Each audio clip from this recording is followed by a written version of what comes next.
하나님 말씀 드리겠습니다. 하나님 말씀 창세기 15장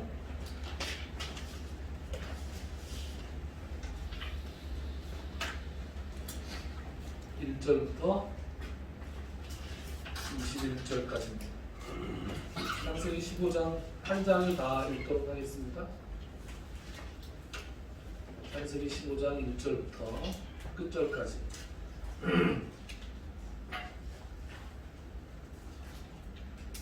찾으신 줄 알고 제가 읽도록 하겠습니다. 제가 읽으면 눈으로 잘 따라와 주시기 바랍니다. 이후에 여호와의 말씀이 환상 중에 아브라함에게 임하여 이르시되 아브라함아 두려워하지 말라. 나는 내 방패요 너의 지극히 큰 상급이니라. 아브라함이 이르되 주 여호와여 무엇을 내게 주시려 하나이까. 나는 자식이 없사오니 나의 상속자는 이 다메섹 사람 엘리에셀이니이다. 아브라함이 또 이르되 주께서 내게 씨를 주지 아니하셨으니 내 집에서 길린 자가 내 상속자가 될 것이니이다. 여호와의 말씀이 그에게 임하여 이르시되 그 사람이 내 상속자가 아니라 내 몸에서 날 자가 내 상속자가 되리라 하시고 그를 이끌고 밖으로 나가 이르시되 하늘을 우러러 무별을 셀 수 있나더라. 또 그에게 이르시되 내 자손이 이와 같으리라.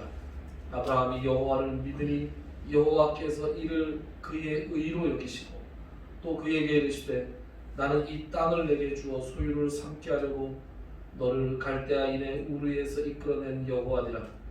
그가 이르되 주 여호와여 내가 이 땅을 소유로 받을 것을 무엇으로 알리이까. 여호와께서 그에게 이르시되 나를 위하여 3년 된 암소와 3년 된 암염소와 3년 된 숫양과 산비둘기와 집비둘기 새끼를 가져올지니라.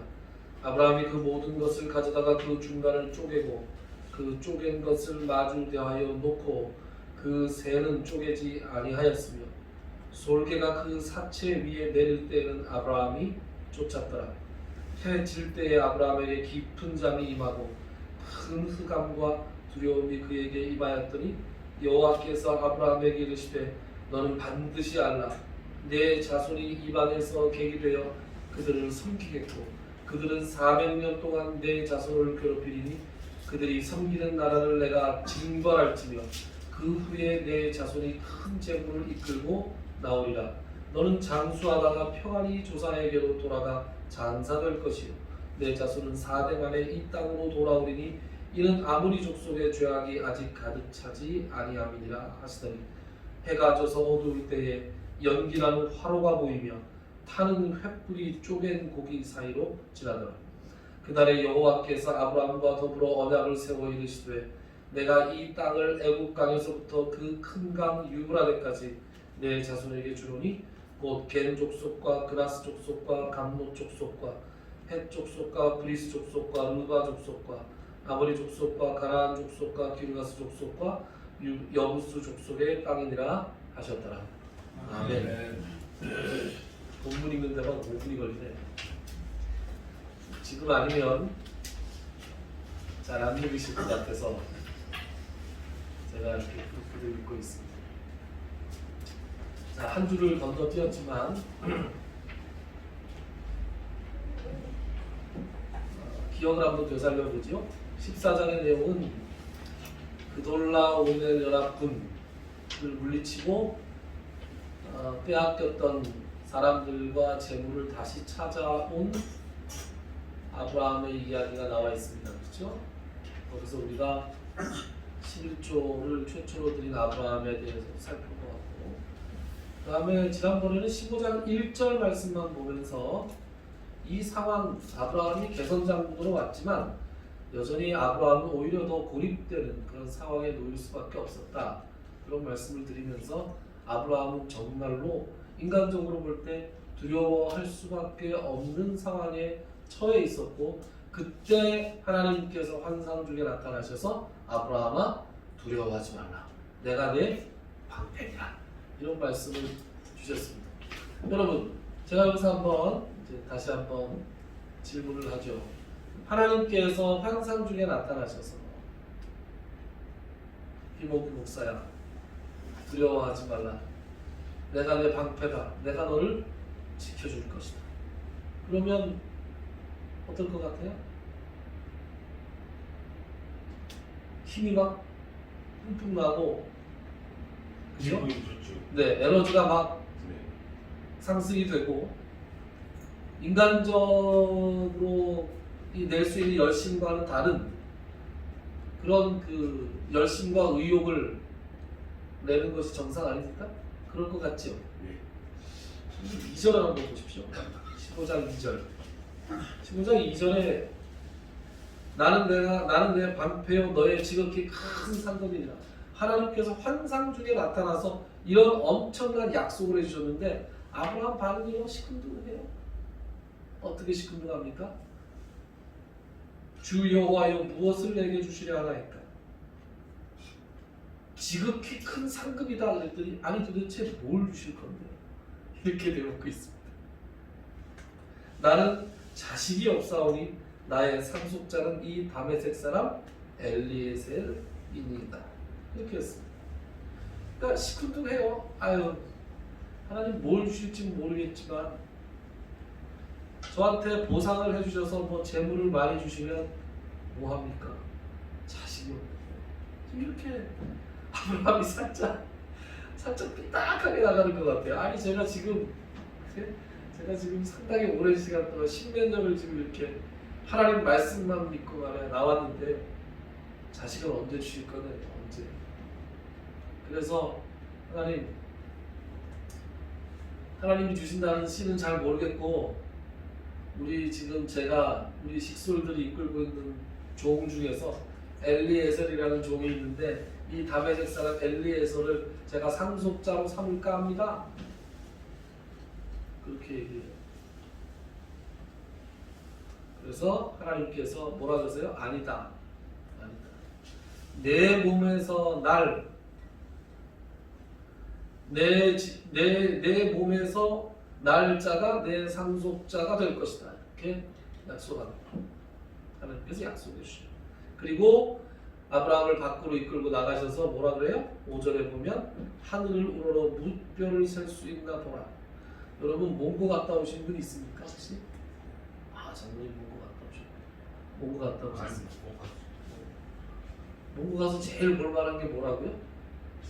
초원하고 하늘.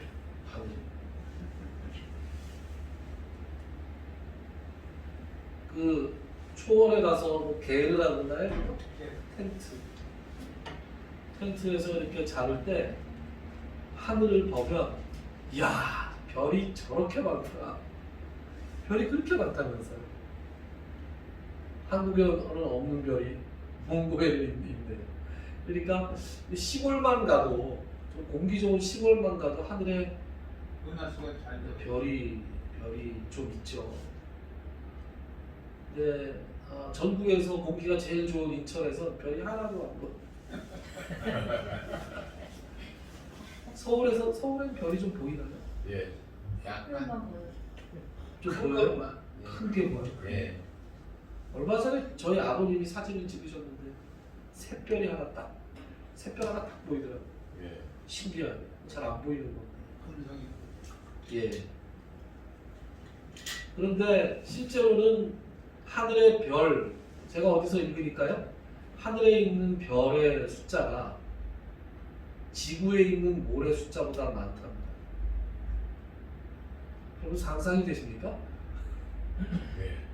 이렇게 모래를 한 줌만 손으로 떠도 거기 있는 모래를 우리가 셀 수 없이 그렇게 많은 게 모래 알갱인데 하늘에 있는 별의 숫자가 지구에 있는 모든 모래의 숫자보다 더 많대요.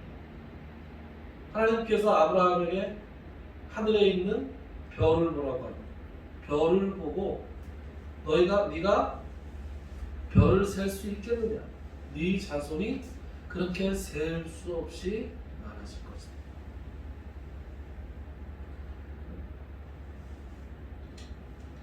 그리고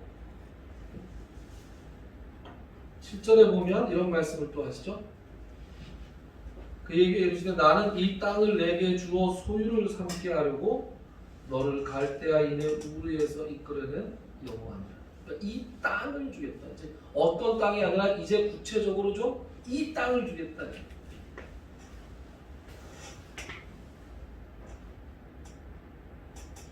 그랬더니 아브라함이 도저히 그게 잘 믿어지지가 않으니까 어떻게 주시겠습니까? 8절 주 여호와여 내가 이 땅을 소유로 받을 것을 무엇으로 알리까? 그래서 하나님께서는 아브라함에게 현찰 말고 어음을 하나 탁 끊어주시는데 400년짜리 어음을 하나 끊어주십니다. 400년짜리 어음을 끊어주시기 전에 아브라함에게 이런 말씀을 하시죠. 소와 암소와 암염소와 숫양과 산비둘기와 집비둘기 새끼를 가져와라. 이렇게 말씀하십니다.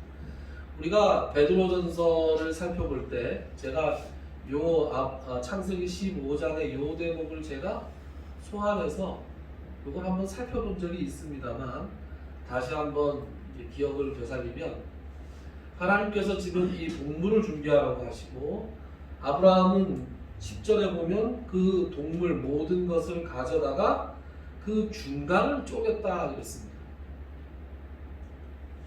그러니까 준비한 모든 동물을 반토막을 내서 이렇게 양쪽으로 늘어놨어요. 물론 새, 산비둘기와 집비둘기 같은 조그만 것들은 쪼개지 않고 그냥 죽여서 옆으로 늘어났습니다. 이것은 우리가 얼핏 보면은 제사를 드리려고 하는 건가 보다, 제사를 드리라고 하는 건가 보다라고 생각하기 쉽지만 이것은 제사 장면이 아니라 그랬죠. 이것은 제사 장면이 아니라 하나님과 아브라함이 지금 계약을 맺는 장면. 이 당시에 아브라함이 살던 이 동네 사람들은 사람과 사람 또 집단과 집단 사이에 계약을 맺을 때 반드시 이런 훈수를 취했어요. 그래서 동물들을 취해서 그 동물들을 반으로 쪼개서 이렇게 양쪽으로 놔서 마치 지금 우리 이 강당 앞에 이 좌석에 이렇게 있는 있고 가운데 길이 나 있잖아요. 길이 나 있는 식으로 동물들을 쫙 죽여서 이렇게 쭉 길을 만들어 놨어요. 그리고 그 동물들을 죽여서 반으로 쪼개서 길을 만들었으니 그 풍경이 굉장히 낭만적이겠죠? 풍경이 굉장히 살벌합니다. 생각을 한번 해보세요. 피가 낭자하고 그 피 냄새도 나고 그죠? 그런 좀 살벌한 그런 광경이 펼쳐질 겁니다. 쭉 놀아놓고 그 다음에 둘이서 계약 당사자들 간에 이제 계약 내용을 확인합니다. 예를 들면 나중에 창세기 뒤에 보면 블레셋의 아비멜렉과 아브라함이 계약을 맺는데 어떤 계약을 맺느냐? 여기 있는 우물 7개를 내가 팠으니까 내가 판 것을 인정해라. 그래서 서로 재물을 주고받고 하는 장면이 나옵니다. 물론 여기서 그런 의식은 나오지 않지만 어쨌든 서로 간에 어떤 확실하게 우리가 싸우는데 이제 화해를 하자라든가 우리는 서로 경계선을 여기서 정해서 서로 넘어오지 말자거나 뭐 이런 식의 계약을 하고 그 계약 조문을 읽은 다음에 그 다음에 계약 당사자 둘이 나란히 그 길을 걸어갑니다. 그 길을 걸어가는 게 어떤 의미겠습니까? 쪼개진 동물들의 고깃덩어리 사이로 두 계약 당사자가 걸어갑니다. 어떤 의미겠습니까? 그 의미는 바로 우리가 지금 맹세한 이 계약을 어기면 어기는 자는 여기 쪼개놓은 고기처럼 쪼개질 것이다 라는 뜻으로 이 사람들이 이 살벌한 의식을 행했던 것이죠. 지금 하나님께서 아브라함에게 여기 동물들을 준비해 놓으라. 그리고 아브라함이 그 동물들의 고기를 동물들을 반으로 쪼개서 늘어놓은 것은 바로 이 계약을 계약을 준비하기 위해서였습니다. 그래서 11절에 보면 이런 말씀이 나옵니다. 솔개가 그 사체 위에 내릴 때는 아브라함이 쫓았더라. 그렇겠죠. 죽은 짐승의 고기가 들판에 있으니까 솔개, 독수리 이런 것들이 달려들었겠죠. 그 광경 자체가 굉장히 무섭습니다. 지금 아브라함이 혼자 있고요. 그리고 이제 13절에 계약 내용이 나옵니다. 계약서를 하나님께서 읽어주시는 거예요. 계약서를 어떻게 읽어주십니까? 여호와께서 아브라함에게 이르시되 너는 반드시 알라 내 자손이 이방에서 계기되어 그들을 섬기겠고 그들은 400년 동안 내 자손을 괴롭히리니.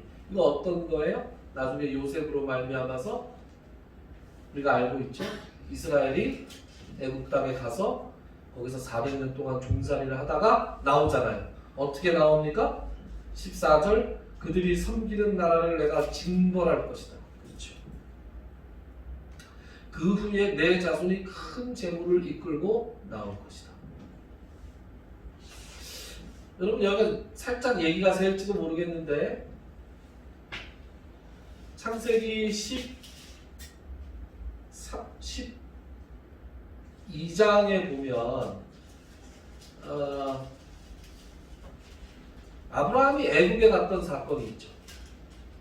기억하십니까? 예. 아브라함이 이집트에 가죠. 왜 가죠? 그 땅에 기근이 들어서 가죠. 기근이 들어서 애국에 갔을 때 자기 아내 사레에게 나를 남편이라고 하지 말고 오빠 해봐라 그래가지고 서로 오빠 동생 연습을 한 다음에 자기 아내를 자기가 살려고 바로에게 바치는데 하나님께서 바로를 징벌하셔서 아브라함이 아내도 돌려받고 바로가 미안하다고 큰 재물까지 준 것을 우리가 알았죠. 우리가 12장에서 읽었죠. 지금 하나님께서 계약서를 아브라함한테 이렇게 읽으실 때 400년 후에 벌어질 모습에 대해서 계약서를 읽으실 때 아브라함은 자신의 이 경험을 떠올리지 않았을까요? 패턴이 똑같잖아요. 이스라엘 백성들이 요셉을 통해서 애굽에 갔던 것도 그 땅에 기근이 들어서 갔어요. 그 가가지고 있었는데 처음에 잘 있었는데 거기서 노예살이를 했어요. 거기서 어려움을 당했는데 하나님께서 징계를 하세요. 그리고 나올 때 큰 재물을 가지고 큰 백성이 돼서 나오잖아요. 그러니까 아브라함은 애굽에 갔다가 거기서 오히려 전화위복이 돼서 그가 더 큰 재물을 가지고 이렇게 나오게 됩니다. 아마 아브라함은 하나님께서 이 계약서를 읽어주시려고 나에게 그런 경험을 하게 하셨나 보다 라고 생각했을지도 모른다는 생각을 하게 됩니다. 아브라함이 그 생각을 했다라는 말은 성경에 나오지 않습니다만 분명히 자연스럽게 떠오르지 않겠습니까? 아브라함에게 굉장히 큰 사건이었을 것이고 그 사건이 이렇게 엄청나게 확대된 규모로 자기 자손들에게 일어날 것이다라는 말씀을 하나님께서 하고 계십니다. 그리고 15절에 보면 아브라함의 운명에 대해서 말합니다. 너는 장수하다가 평안히 조상에게로 돌아가 장사될 것이고 내 자손은 4대 만에 이 땅으로 돌아오리니 이는 아모리 족속의 죄악이 아직 가득 차지 아니하니라. 하나님께서 계약서를 읽어주십니다. 그런 다음에 놀라운 일은 17절에 써 있습니다. 17절 한번 같이 읽어볼까요? 17절만 같이 동시에 읽겠습니다. 시작. 해가 져서 어두울 때에 연기나는 화가 보이며 타는 횃불이 쪼갠 무기 사이로 지나가라. 자, 여기 두 개가 나오죠? 연기가 나오고 그 다음에 횃불이 나오죠. 여러분 출애굽기에서 이스라엘 백성들이 광야를 이렇게 유랑할 때 하나님께서 무엇으로 인도하세요? 구름기둥? 불기둥이죠. 네? 그러니까 불, 연기 그러면 뭘 상징합니까? 하나님을 상징합니다. 지금 하나님께서 지금 이 쪼갠 고기 사이로 지나가시는 거예요. 그런데 놀라운 것은 아브라함은 여기를 지나가지 않습니다. 여러분, 이게 아주 놀라운 것이, 이게 아주 커다란 은혜입니다. 지금 원래 계약은 양 당사자가 이 계약을 체결하고 그쪽의 고기로 지나가는 것이 그 당시의 풍습이었어요. 그리고 그 계약을 지킬 의무를 지금 누가 가지고 있는 거예요? 양 당사자가 가지고 있게 되는 것입니다. 그런데 오늘 하나님께서는 계약서의 내용을 읽으신 다음에 그 쪼갠 고개 사이로 당신 혼자서 지나가십니다. 당신 혼자서 지나가고 이 모든 것을 내가 다 담당하겠다. 계획도 내가 하고 실행도 내가 하고 안 지키면 저주도 내가 받을 것이다. 그러니 너는 뭐하라? 너는 믿기만 해라. 하나님께서 일하시는 방식이 늘 이런 거예요. 하나님께서는 늘 우리에게 이렇게 일하십니다. 하나님께서 보여주시고, 하나님께서 계획하시고, 다 만들어주시고, 그 다음에 하나님께서 우리에게 보여주시고, 내가 이렇게 할 테니 너는 뭐 해라? 너는 믿기만 해라. 두려워하지 말고 믿기만. 그래서 놀라운 말씀이 나옵니다. 어디에 놀라운 말씀이 나오냐? 창세기 15장 6절 이런 말씀이 나옵니다. 뭐 어떻게 나오냐? 15장 6절을 우리 이근섭 장로님께서 읽어주시면 감사하겠습니다. 아브라함이 여호와를 믿으니 여호와께서 이를 그의 의로 여기시고. 네, 아브라함이 여호와를 믿으니 여호와께서 이를 그의 의로 여기셨다. 여러분, 신앙의 연조가 좀 되시고 혹시 신학적인 얘기를 좀 들어보신 분들은 이신칭의라는 말씀을 들어보신 적이 있습니까? 믿음으로 말미암아 의롭게 된다. 사도 바울이 로마서에서 하는 말이죠.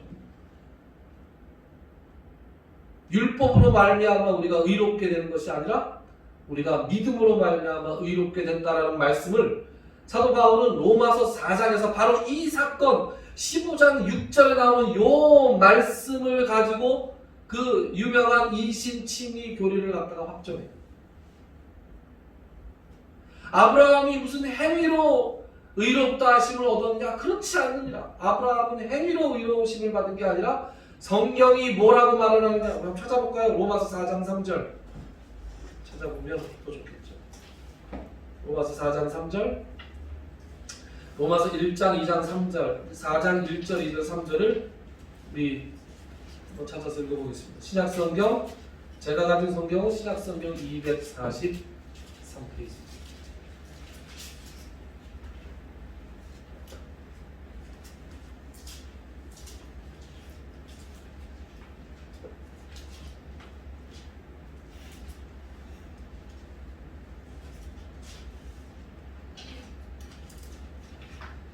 찾으셨습니까? 로마서 4장 1절부터 3절까지를 한주변 장 찾으셨습니까? 네, 한장님께서 우리 한번 읽어주시겠습니다. 그런즉 육신으로 우리 조상인 아브라함이 무엇을 얻었다 하리요? 만일 아브라함이 행위로서 의롭다 하심을 받았으면 자랑할 것이 있으려니와 하나님 앞에서는 없느니라. 성경이 무엇을 말하느냐? 아브라함이 하나님을 믿음에 그것이 그에게 의로 여겨진 바 되었느니라. 아멘. 바로 이 구절을 가지고 오면서 예수 그리스도의 십자가의 공로, 그 십자가의 은혜를 믿는 것이 바로 우리에게 의가 되어서 그 의로움으로 말미암아 우리가 하나님의 자녀가 될 수 있다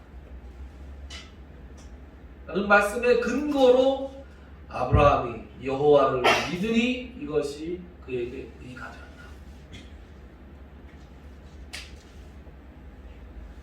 하나님 말이죠. 우리가 부모님의 도움을 받지 않으면 우리가 이 세상에 아무리 내 스스로 노력한다고 해서 태어날 수 없듯이 우리가 하나님께서 작정하시고 하나님께서 계획하시고 하나님께서 실행하지 아니하시면 우리가 구원을 받아 거듭날 수 있는 방법이 없습니다. 우리가 구원받아서 하나님의 자녀가 되고 하나님 나라에 가는 데에는 우리가 할 수 있는 일이 아무것도 없어요.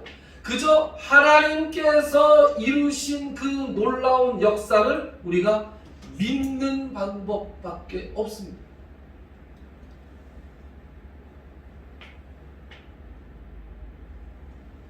그 놀라운 그 방법을 하나님께서는 아브라함을 부르실 때부터 그런 방법을 사용했습니다.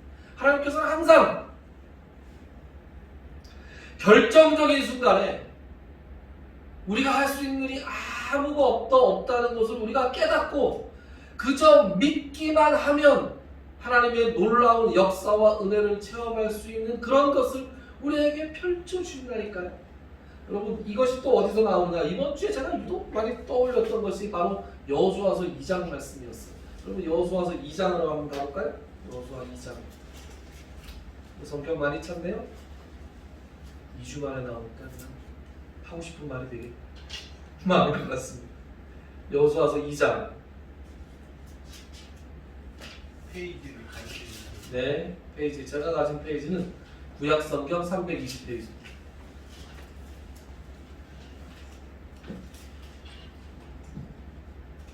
제가 다 읽진 않을 겁니다. 다 읽진 않을 텐데 여기에 무슨 내용이 나오느냐? 여러분, 여호수아는 베드로전서 하기 전에 제가 여호수아 강해를 했었잖아요. 여호수아서 강해를 하면서 제가 사실은 2장을 슬쩍 건너뛰었습니다. 왜 건너뛰었냐면 그 전에 제가 설교를 했었거든요. 여호수아 강해하기 전에 여호수아서 2장 내용은 우리 새생명교회 와서 설교를 한 적이 있어서 제가 건너뛰고, 여러분들 기억이 잘 안 나시겠지만 여호수아서 2장에는 무슨 말씀이 나오느냐?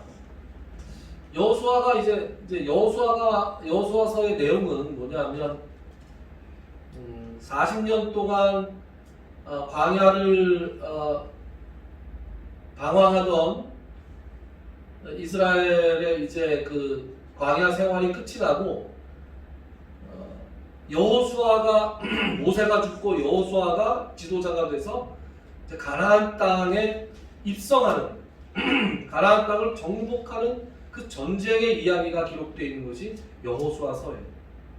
그래서 여호수아서 절반은 정복 전쟁에 관한 얘기고 나머지 절반은 그 땅을 분배해 주는 얘기에 관한 것입니다. 그런데 2장에 보면 이제 2장에 어떤 내용이 나오냐면 이제 여호수아가 정탐꾼을 보내는 장면이 나옵니다. 요단강을 건너서 그들이 이제 가나안 땅에 들어갈 텐데 요단강을 딱 건너자마자 버티고 있는 성이 뭐였냐? 여리고성이었어요. 그 여리고성에 지금 여호수아가 정탐꾼을 보냅니다. 정탐꾼을 몇 명을 보냈냐? 2명을 보냅니다.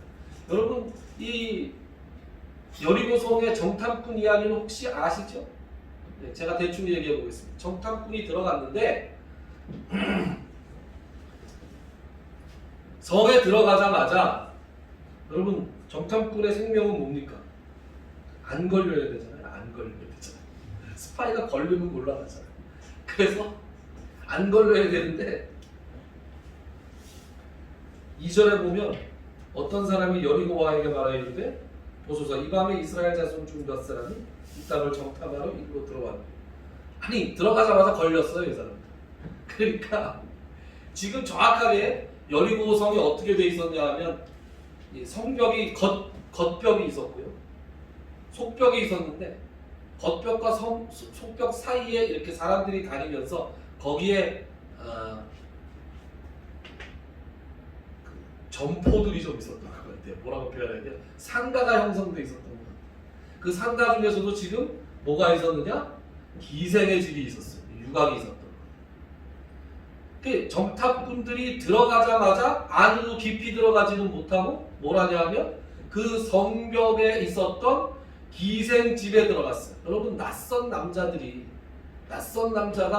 그래도 들어가가지고 제일 다른 사람들의 의심을 안 받을 만한 곳이 어디예요? 기생집이었어요. 그래서 이들이 자기 딸에는 머리를 쓴다 거기 들어갔는데 1절에 들어갔는데 2절에서 걸렸어.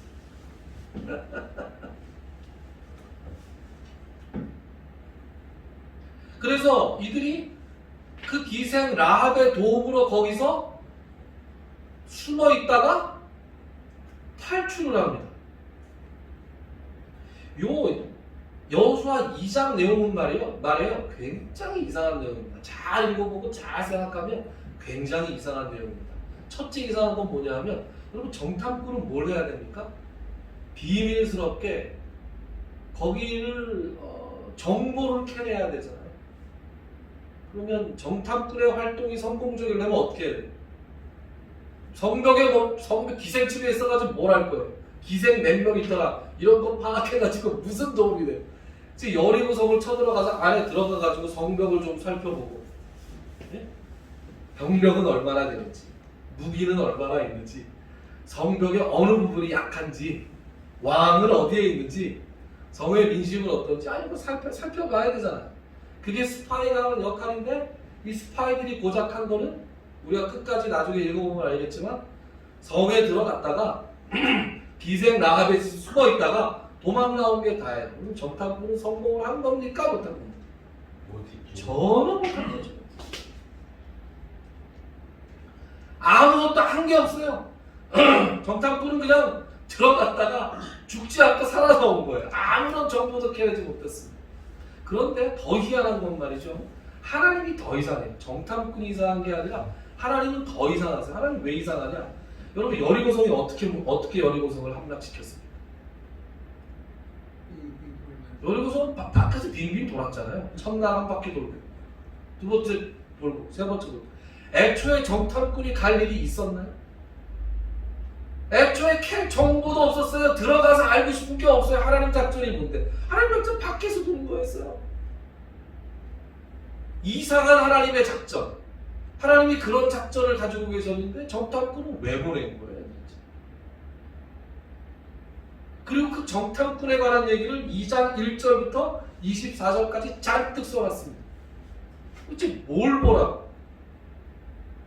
여기서 이런 말씀이 나옵니다. 2장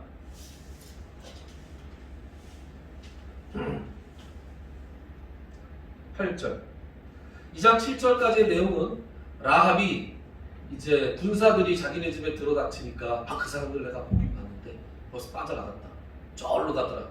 그래서 그래! 그리고 그 사람들이 쭉 도망가고 라합은 자기 집에 정탐꾼 둘을 숨겨준 거예요. 여러분 이거 목숨 건 겁니까? 목숨 건 거죠. 목숨을 걸고 정탐꾼들을 숨긴 다음에 여기서 이렇게 얘기합니다. 제가 볼게요. 9절부터 8절부터 보겠습니다. 또 그들이 눕기 전에 라합이 지붕에 올라가서 그들에게 이르러 말하되 여호와께서 이 땅을 너희에게 주신 줄을 내가 아노라. 우리가 너희를 심히 두려워하고 이 땅 주민들이 다 너희 앞에서 간담이 농락이. 여러분 지금 라합과 정탐꾼들 사이에서 대화가 이렇게 요상하게 흘러갑니다.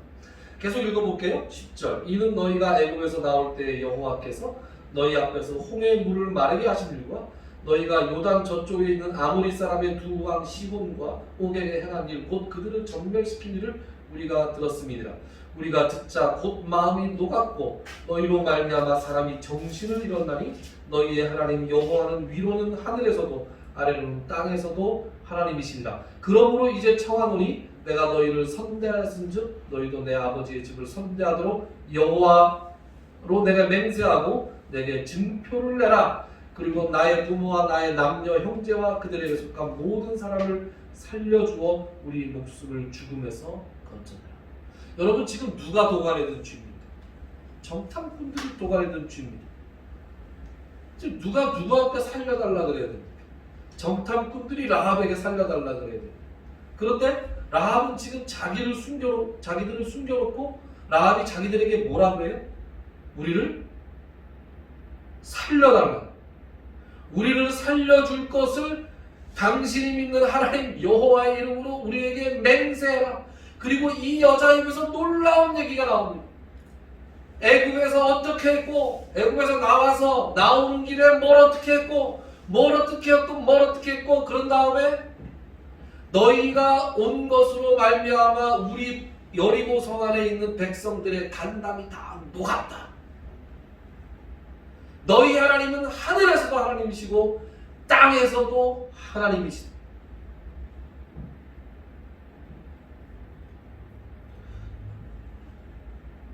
여러분, 정탐꾼들이 정탐하러 가서 얻은 게 뭐예요? 라합이 한 말밖에 없어요. 그리고 라합이 말한 대로 라합과 라합의 딸린 식솔들을 살려주겠다는 약속을 하고 왔어요. 지금 스파이들이 이런 약속을 해도 되는지 모르겠는데 어쨌든 자기가 살아야 되니까 약속을 하고 왔어요. 그런 다음에 여호수아에게 이제 갔다 온 걸 보고해야 되잖아요. 그럼 뭘 보고해야 됩니까? 보고할 게 뭐가 있어요? 아무것도 없어요. 그래서 뭐라고 보고하느냐? 23절, 24절 보면 그 두 사람이 돌이켜 산에서 내려와 강을 건너 눈의 아들 여호수아에게 나아가서 그들이 겪은 모든 일을 고하고, 뭘 고했는지 모르겠어요. 숨어 있다가 도망나왔습니다. 그리고 24절 또 여호수아에게 이르되 진실로 여호와께서 그 온 땅을 우리 손에 주셨으므로 그 땅의 모든 주민이 우리 앞에서 간담이 높더이다. 여러분, 정탐꾼의 역할은 완수된 걸까요? 정탐꾼의 역할은 완수된다. 바로 요 말을 정탐꾼의 입을 통해서 하나님께서 이스라엘 백성에게 들려주시기 위해서 하나님께서는 정탐꾼을 보내신 거예요. 우리가 한번 돌아가 보자고요. 40년 전에 모세가 여호수아와 갈렙을 비롯한 12명의 정탐꾼들을 가나안 땅에 보낸 적이 있었죠. 갔다 온 다음에 그 정탐꾼들, 여호수아와 갈렙을 제외한 10명의 정탐꾼들이 뭐라 그랬어요? 저들은 거인들이고 저희들은 너무 강하고 그래서 우리들은 그들 보기에 메뚜기 같아서 결코 우리는 그들을 이길 수 없습니다. 그랬더니 그 말을 듣고 어떻게 했어요? 그 백성들의 간담이 녹았더라. 정탐꾼들을 통해서 40년 전에는 누구의 간담이 녹았어요? 이스라엘 백성들의 간담이 녹았어요. 40년 후에 정탐꾼의 입에서 나온 말은 뭐였어요? 우리와 하나님 여호와 하나님 때문에 저들의 간담이 녹았습니다.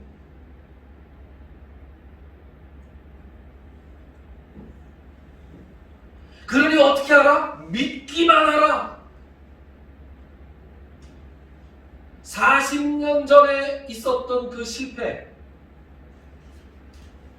정탐꾼들이 정탐했던 그 날짜 40일을 기준으로 해서 이스라엘이 40년 동안 광야에서 헤맨 거 아니에요. 그걸 벌로 받아가지고. 그리고 다시는 이제는 그 실수를 반복하지 않는 것입니다. 여호수아서 2장에 나오는 이 이상하고도 재미있는 이야기는 바로 이스라엘 백성들에게 하나님이 어떤 분이고 하나님이 어떤 존재고 앞으로 그들 앞에 놓여 있을 것이 어떤 것이라는 것을 분명하게 보여주고자 하는 하나님의 메시지가 담겨 있는 그런 장인 것입니다. 여러분, 하나님은 항상 이렇게 일하십니다. 하나님은 이렇게 일하시지 않는 이렇게 일하시지 않는 적이 없습니다. 그러므로 오늘 우리에게 주는 이 말씀들, 아브라함에게 주신 말씀, 라합을 통해서 정탐꾼들을 통해서 여호수아를 통해서 이스라엘에게 주신 말씀, 저들의 간담이 녹았기 때문에 우리는 두려워할 것이 없다. 그런 말씀을 오늘 우리에게 주는 하나님의 말씀으로 받기를 바랍니다. 여러분들 앞에 무엇이 놓여 있습니까? 우리 앞에 무엇이 놓여 있습니까? 하나님께서 아브라함에게 말씀하셨듯이 이스라엘 백성에게 말씀하셨듯이 두려워 말라. 내가 너의 방패가 되겠다. 아브라함이 여호와를 믿으니 하나님께서 이것을 그의 의로 여기셨다 말씀하셨습니다. 하나님의 말씀을 믿는 것이 저와 여러분들의 의의가 되기를 소망 기도합시다. 하나님, 하나님이 일하시는 방식은 참으로 놀랍고 우리의 이성의 테두리를 넘어간다는 사실을 우리가 말씀을 통해서 또 우리 삶의 현장에서의 체험을 통해서 우리가 깨닫게 됩니다. 주님, 이 깨달은 것들 믿음이 없는 사람들처럼 믿지 못하여 두려워하며 떨며 불안해하며 이 땅에서 살아가는 것이 아니라 하나님께서 우리의 방패가 되며 우리의 상급이 되시며 믿기만 하라, 두려워하지 말라 라는 말씀을 늘 주신다는 것을 깨달아 알고 믿음으로 주님 앞에 화답할 수 있는 우리가 되기를 원합니다. 아브라함이 하나님을 믿으니 그것이 그의 의가 되었다고 했는데 하나님을 믿는 믿음이 아브라함과 같이 우리에게도 있어서 그 믿음으로 말미암아 하나님 앞에 의롭다함을 얻을 수 있는 우리들이 되게 하여 주시옵소서. 예수님의 이름으로 기도드리옵나이다. 아멘. 304장 찬송하겠습니다.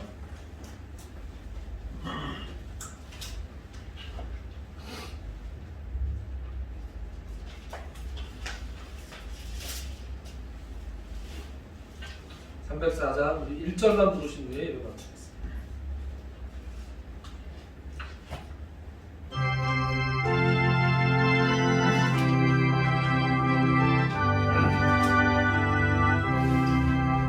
그 하나님의 사랑 말로가 영원하네. 저 높고 높은 별을 넘어 이 낮고 낮은 땅 위에 죄영한 영혼 구하여 그 아들 보내사 화목제물 삼으시고 죄 용서하셨네. 하나님 크신 사랑은 증량가 못하네. 영원히 변치 않는 사랑 선보여 찬양하세. 이제는 우리 주 예수 그리스도의 무한하신 은혜와 하나님 아버지의 지극하신 사랑하심과 성령님의 감동, 감화, 교통, 충만하신 역사가 오늘 이 예배에 참석하는 모든 성도님들 머리 위에 그들의 가정과 그들이 행하는 모든 사역 위에 이제로 영원토록 함께 있을지어다. 아멘.